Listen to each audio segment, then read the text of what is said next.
Ciao ragazzi, quello che faremo questa volta è un'analisi dei percorsi a 5 assi di Fusion 360 CAM.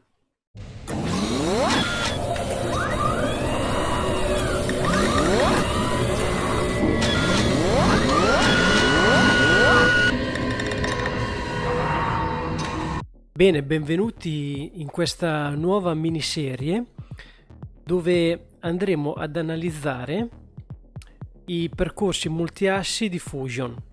Quello che voglio fare questa volta non è un corso dove insegnerò qualcosa sul funzionamento o su come gestire i percorsi 5 assi, ma quello che mi piacerebbe fare è un'analisi di come funzionano i percorsi a 5 assi e come reagiscono con determinati tipi di particolari.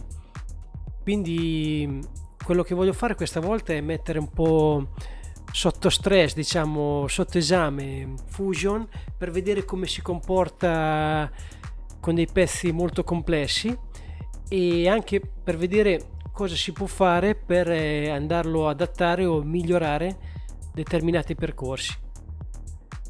Partiremo con dei pezzi tra virgolette un po' più semplici, tipo un pezzo del genere, e per vedere Fusion come affronta la lavorazione di un pezzo tra virgolette abbastanza semplice, fino ad arrivare a dei pezzi abbastanza complessi dove non solo c'è la difficoltà di lavorazione della superficie, ma la cosa molto importante diventa il disimpegno dell'utensile, dove lui praticamente dovrà disticarsi all'interno del pezzo per uscire senza creare delle collisioni col pezzo stesso, tipo una turbina, tipo un pezzo del genere, dove praticamente il disimpegno diventa una cosa molto importante per non creare delle collisioni.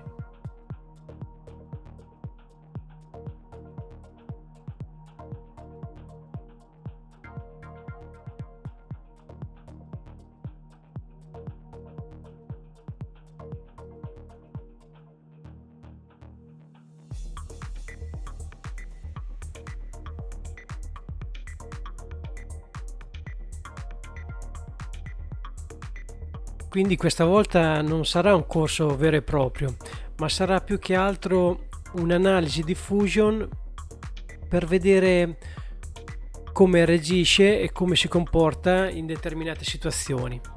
Poi la cosa bella sarebbe ricevere dei feedback da voi, cioè se avete qualche pezzo in particolare o qualche percorso in particolare che volete sapere se Fusion può realizzarlo oppure no, vi chiedo la cortesia di scriverlo nei commenti, così lo prenderemo in esame. Anzi, addirittura se avete qualche pezzo particolare che volete prendere sotto in esame, lo potete inviare alla mail che è sempre scritta sotto in descrizione, per riuscire a prendere in esame anche quello e magari fargli un video dedicato. Bene, se la cosa vi piace fatemelo sapere nei commenti. Se qualcuno per sbaglio ancora non si è iscritto al canale, gli consiglio di iscriversi subito. E niente, ci vediamo al prossimo video dove inizieremo questa miniserie sull'analisi dei percorsi multiasse di Fusion 360. A presto, ciao a tutti!